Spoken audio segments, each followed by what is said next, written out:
perkembangan individu. Pada bagian pertama ini, kita akan membahas sedikit pengertian pertumbuhan dan perkembangan. Pertumbuhan merupakan perubahan yang terjadi secara kuantitatif yang meliputi peningkatan ukuran dan struktur.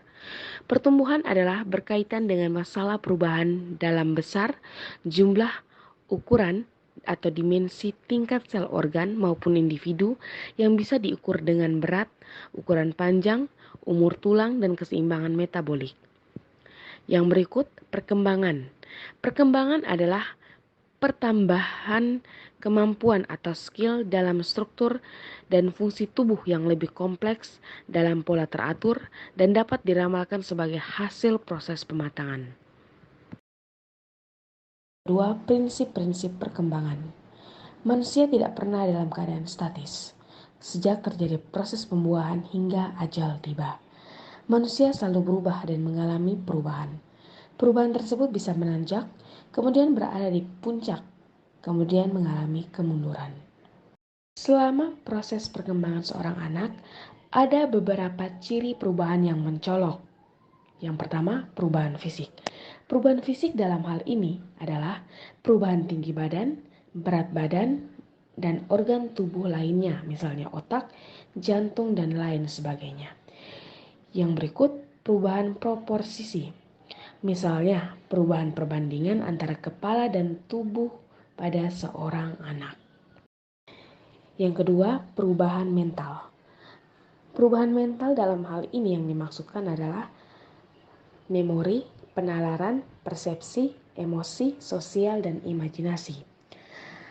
Hilangnya ciri-ciri sikap sosial yang lama dan berganti dengan ciri-ciri sikap sosial yang misalnya egosentris yang hilang berganti dengan sikap prososial. Yang ketiga, teori-teori perkembangan.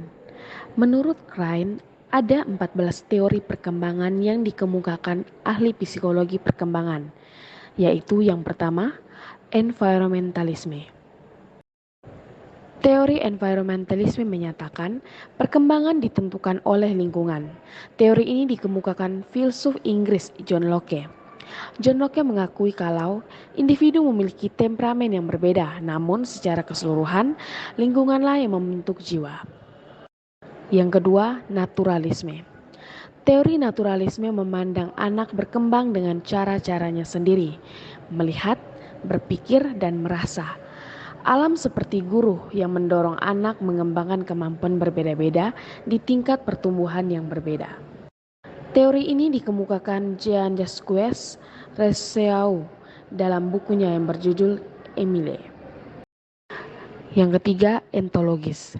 Teori ontologis adalah studi tentang tingkah laku manusia dan hewan dalam konteks evolusi. Teori ini dikemukakan oleh Darwin, Lorenzenbergen, dan Bowlby. Yang keempat, komparatif dan organismik. Teori komparatif dan organismik dikemukakan oleh Heinz Werner. Heinz Werner menyatakan bahwa perkembangan tidak sekedar mengacu kepada peningkatan ukuran, tetapi perkembangan mencakup perubahan-perubahan di dalam struktur yang dapat didefinisikan menurut prinsip ontogenik. Kelima, perkembangan kognitif. Teori ini digagas Jean Piaget yang menyatakan bahwa tahapan berpikir manusia sejalan dengan tahapan umur seseorang. Piaget mencatat bahwa seorang anak berperan aktif dalam memperoleh pengetahuan tentang dunia. Yang keenam, perkembangan moral. Teori perkembangan moral dikemukakan oleh Laurence Kohlberg. Kohlberg sangat tertarik dengan karya Piaget yang berjudul The Moral Judgment of the Child. Ketertarikannya tersebut mendorongnya untuk melakukan penelitian tentang proses perkembangan pertimbangan moral pada anak. Kohlberg percaya bahwa ada 3 tingkatan perkembangan moral yang masing-masing ditandai 2 tahap. Konsep kunci untuk memahami perkembangan moral menurut Kohlberg adalah internalisasi, yaitu perubahan perkembangan dari perilaku yang dikendalikan secara eksternal menjadi perilaku yang dikendalikan secara internal. Yang ketujuh, pengondisian klasik. teori pengondisian klasik dikemukakan oleh Ivan Pavlov, yang menyatakan bahwa perkembangan manusia berasal prinsip stimulus dan respon. Yang kedelapan, pengondisian operan. Pengondisian operan dikemukakan Skinner. Untuk menemukan teori pengondisian operan sebagai sebuah teori perkembangan, Skinner membuat Skinner Box. Di dalam kotak Skinner, mencobakan perkembangan pengetahuan latihan yang disertai dengan reward dan punishment. Yang kesembilan, permodelan. Teori pemodelan dikemukakan oleh Albert Bundara. Bundara menyatakan bahwa perkembangan manusia merupakan hasil interaksi antara faktor hereditas dan lingkungan. Yang ke-10, sosial historis. Teori sosial historis dikemukakan oleh Vygotsky. Lev Vygotsky berpandangan bahwa konteks sosial merupakan hal yang sangat penting dalam proses belajar seorang anak. Pengalaman interaksi sosial ini sangat berperan dalam mengembangkan kemampuan berpikir anak. Yang ke-11, psikoanalitik. Teori psikoanalisa digagas oleh Sigmund Freud, yang menekankan pada pentingnya peristiwa dan pengalaman-pengalaman yang dialami anak, khususnya situasi kekacauan mental. Yang ke-12, psikososial. Teori ini digagas oleh Erik Erikson, yang menyatakan bahwa perkembangan terjadi sepanjang kehidupan manusia. Erikson meyakini bahwa setiap tahapan perkembangan berfokus pada upaya penanggulangan konflik.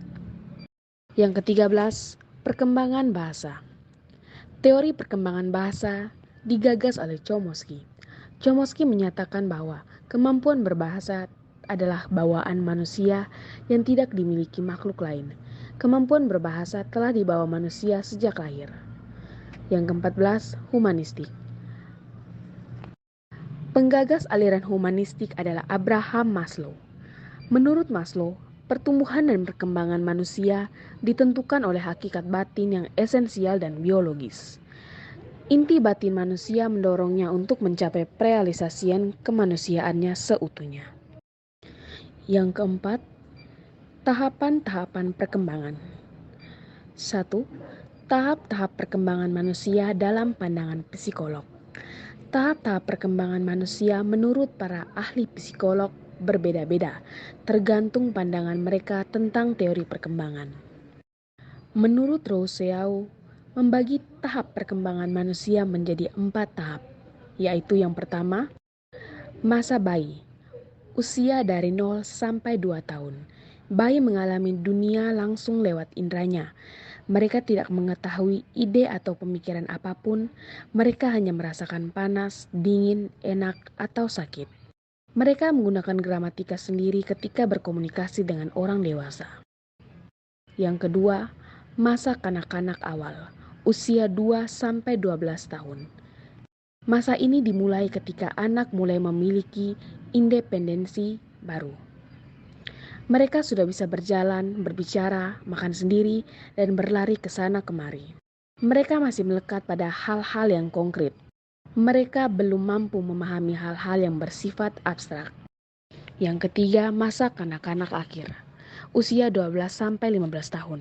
Masa ini transisi masa anak ke masa dewasa. Anak berada pada tahap prasosial, di mana anak hanya memperhatikan apa yang berguna bagi dirinya sedikit saja daripada mereka yang memiliki kepedulian terhadap menjaga hubungan orang lain. Yang terakhir, masa dewasa, usia 15 hingga sampai akhir hidup. Pada masa ini, anak mulai merasa malu terhadap dengan lawan jenisnya, karena kesadarannya terhadap perasaan seksual yang mulai meningkat. Mereka lebih membutuhkan orang lain. Kognitif mereka juga berkembang. Mereka mulai memahami konsep-konsep yang abstrak. Tahap yang kedua, tahap perkembangan manusia dalam ajaran Islam.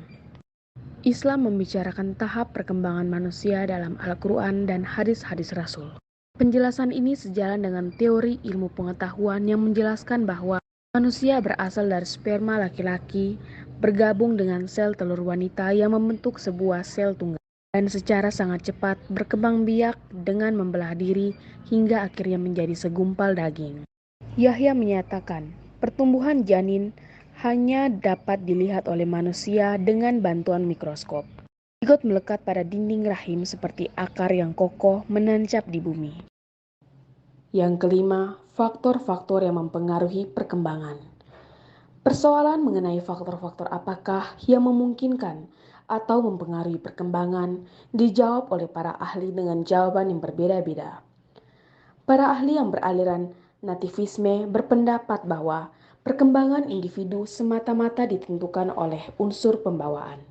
Jadi, perkembangan individu semata-mata tergantung kepada faktor dasar atau pembawaan.